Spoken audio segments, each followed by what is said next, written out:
Mr. President, Senator from Iowa. before I speak, instead of breaking up my speech to put something in the record, I'd ask unanimous consent that at the end of my speech this be put in the record. Without objection. Mr. President, today I want to discuss my very serious concerns about the FBI's selective release of Clinton investigation material, and especially how the Senate is handling the unclassified but not yet public information provided by the FBI. On Friday, before a holiday weekend, the FBI chose to release to the public only 2 of the dozens of unclassified documents it provided to the Congress. Director Comey said, quote, "The American people deserve the details in a case of intense public interest and unusual transparency is in order," end of quote. He is right. The people have a right to know. But actions speak louder than words. Right now, the public only has a very narrow slice of the facts gathered by the FBI. The FBI has only released its summary of the investigation and the report of the interview with Secretary Clinton.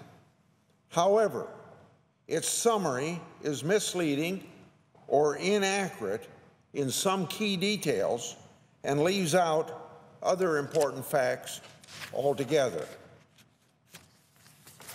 There are dozens of unclassified reports describing what other witnesses said, but those reports are still hidden away from the public. They're even being hidden from most congressional staff, including some who have been conducting oversight of the FBI on these issues. So why? Because the FBI improperly bundled these unclassified reports with a very small amount of classified information and told the Senate to treat it all as if it were classified. This is certainly not the unusual transparency Director Comey said that he would provide. In fact, it's just the opposite. Unusual secrecy. Normally, very normally, when an agency sends unclassified information to the Office of Senate Security, the office that handles and controls classified information, there is a very simple solution. The executive order and regulations governing classified information require that information be properly marked so that the recipient knows what is and is not classified. Now, in the past, when the Judiciary Committee, which I chair, needed to separate the classified information from unclassified information, the Office of Senate Security very simply looked at the markings on the paper and provided copies of the unclassified information without restriction. But that has not been done in this specific case. Why not, you ask? Because the FBI has instructed the Senate that handles classified information not to separate the unclassified information, which then could be made public. Now think about that. The FBI, part of the executive branch of government, is instructing a Senate office about how to handle unclassified information. Our Constitution creates a carefully balanced system of separation of powers: executive, judicial, legislative. The executive branch cannot instruct a legislative branch office to keep information from the public unless the legislative branch agrees or there is a legal basis for keeping the information secret. There are laws governing the handling of classified information, but those laws cannot and should not be used to shield unclassified FBI documents from public scrutiny and vigorous constitutional congressional oversight. But even setting aside the constitutional concerns, what is happening now is totally inconsistent with what the executive branch's own rules and regulations regarding classified information. This is what Executive Order 13526 says, quote, "The classification authority shall, whenever practical, use a classified addendum whenever classified information constitutes a small portion of an otherwise unclassified document, or prepare a product to allow for the dissemination at the lowest level of classification or in unclassified form." That's the end of the quote from Executive Order 13526. Now, the binder that the FBI delivered containing interview reports is very largely unclassified. The vast majority of these reports are unclassified in full, and the rest have only a few classified paragraphs in each one. According to the executive order that I just quoted, the FBI, part of the executive branch of government, should have provided a separate set containing primarily classified material that could not be separated from an unclassified portions. Further, that same executive order states, and I again quote, and I want everybody to get this quote, "In no case shall information be classified, continue to be maintained as classified, or fail to be declassified in order to prevent or delay the release of information that does not require protection in the interest of national security." End of quote. That's an executive order that ought to bind the FBI. Unclassified material is, by definition, information that does not require protection in the interest of national security. Yet, contrary to this executive order, it is being locked away from the public and even most congressional staff and maintained as if it were classified. Americans deserve accountability from their government. There will not be any accountability if the federal government is not transparent. The American people deserve to know the truth. So, I want to be clear with the American people about what's going on here. If the FBI wants to provide unclassified information to Congress, but also keep it hidden from the public, then it should discuss the issue with the committee and negotiate any restrictions beforehand. It should not be allowed to unilaterally impose its will on its oversight committee by delivering documents with all kinds of restrictions that prevent the committee from using those documents. The selective releases of some of the documents deprives Congress and the public of the full context. It is not fair to the public, to the Congress, or to Secretary Clinton. So, that's why Using common sense, even Secretary Clinton has called for information to be released in full. I agree with her 100%. The FBI says that it sent these documents to the Hill in keeping with our oversight responsibilities.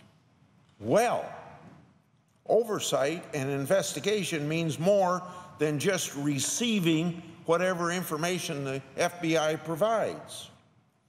Independent oversight means double-checking the facts. It means contacting witnesses, and it means asking follow-up questions. We can't use these documents to help us do these 3 steps if they are locked away in the basement of this building. In order to do its job, the committee will have to refer to these documents in the course of speaking to other witnesses and writing oversight letters. This is Principles of Investigation 101, very elementary. But the FBI is still trying to have it both ways. At the same time, the FBI talks about unprecedented transparency. It's placing unprecedented hurdles in the way of congressional oversight of unclassified law enforcement matters. It turns over documents, but with strings attached. It unilaterally instructed the Senate to keep them secret, even though they are unclassified. They want to keep the information locked up. If we honor that instruction, we cannot do our constitutional duty of acting as an independent check on the executive branch, and in this case, the FBI. Now, at least the FBI has publicly released small portions of this unclassified material that I'm talking about. However, that selective release has contributed to inaccuracies in the public discussion of this issue. That's why I agree with Secretary Clinton that it should all be released as soon as possible. Here's why. On Tuesday, the Boston Globe article wrote about evidence from the publicly released FBI summary that suggests an engineer for an IT company managing the server may have intentionally deleted emails, even though that engineer knew that they were subject of a congressional investigation and subpoena. And that article is what I asked that I got permission to put in the congressional record. Now, the timeline of that deletion that the Boston Globe's talking about occurred around the conference call with that engineer, Cheryl Mills, and David Kendall, Hillary Clinton's lawyers. Relying on the publicly available information, some have claimed that the engineer deleted the emails on his own volition. Whether he did so on his own or at the instruction of somebody else is, of course, a very key question. And there is key information related to that issue that is still being kept secret, even though it is unclassified. If I honor the FBI's instructions not to disclose the unclassified information it provided to Congress, I cannot explain why. Meanwhile, the New York Times has reported that a second computer expert that worked on Secretary Clinton's servers for a contractor was also given immunity by the Department of Justice. The Department of Justice didn't inform Congress about the immunity deal.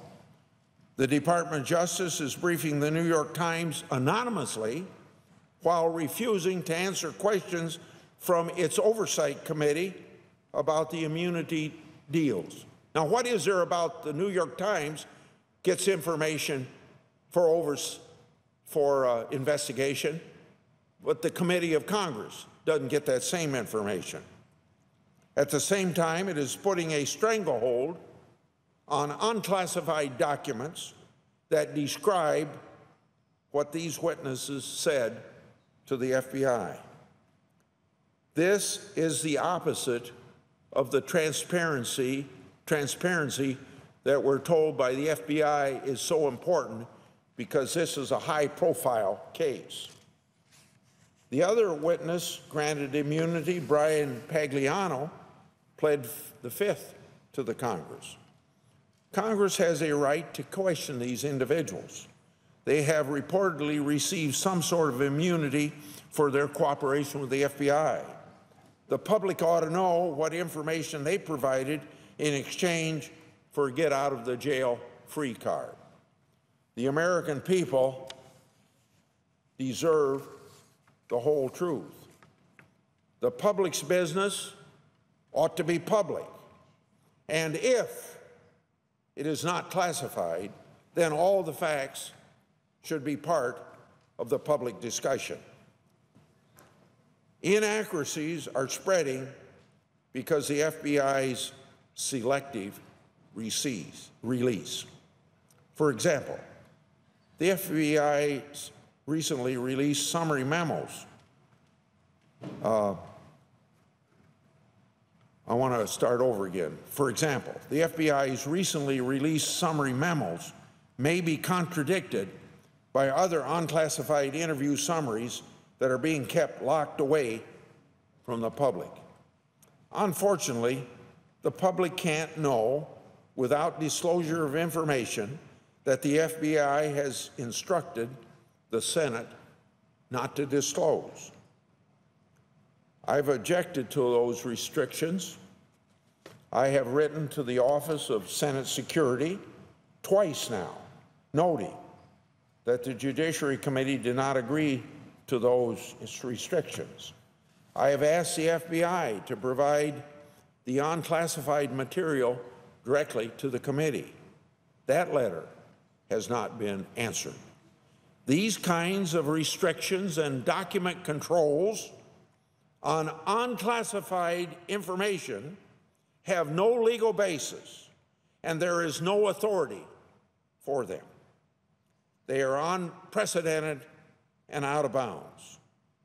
They violate the executive order that I quoted, the executive order on classified information, and they intrude on Congress's constitutional authority of oversight. This is not only an issue for the Judiciary Committee. This isn't only an issue in regard to what the FBI investigated or didn't investigate in regard to Secretary Clinton. This is an issue for every senator, all 100 members of the Senate, and every Senate committee to give deep consideration to, because senators need to consider the consequences of allowing the executive branch to unilaterally impose restrictions on unclassified information like this and tell a separate branch of government what we can do under the Constitution. Every senator should realize if this is allowed to stand, other agencies will be able to abuse the system to undermine transparency. And you need transparency in government to have accountability in government. The Senate should not allow its controls on classified material to be manipulated to hide embarrassing material from public scrutiny, even when that material is unclassified. The FBI ought to do what it should have done from the very beginning: release all the unclassified information to the public. And when Director Comey called me that he was going to bring these binders to the Hill, and cooperate with Congress with giving us this information. I raised this very question with him in that telephone conversation. Now more than ever, the public has a right to know the whole picture and all the facts gathered by the FBI. Let the people see all of the evidence and let the people judge for themselves. That would be true transparency. As a constitutionally elected official, I have an obligation to my constituents to represent them, be honest with them, and assist them to the best of my abilities to make sure that what is the public's business actually is public. I cannot in good conscience do that when the FBI attempts to assert a vice grip on unclassified information, which would be helpful in answering the calls and letters from my constituents. How can I look Americans in the eye and tell them that I have answers but can't share those answers because the FBI says so, even though the answers come from unclassified information? So, to my fellow Americans, but most importantly to my colleagues here in the United States Senate, in times like these, I cannot help but think about a quote from Thomas Jefferson. Quote, "It is the people to whom all authority belongs," end of quote. It is the federal government that works for us. We do not work for the federal government. Facts and information gathered by public officials that are relevant to the debate over the public controversy belong to the public. I urge my colleagues to discuss and resolve this issue together. I will continue to do everything in my power to ensure that the full set of facts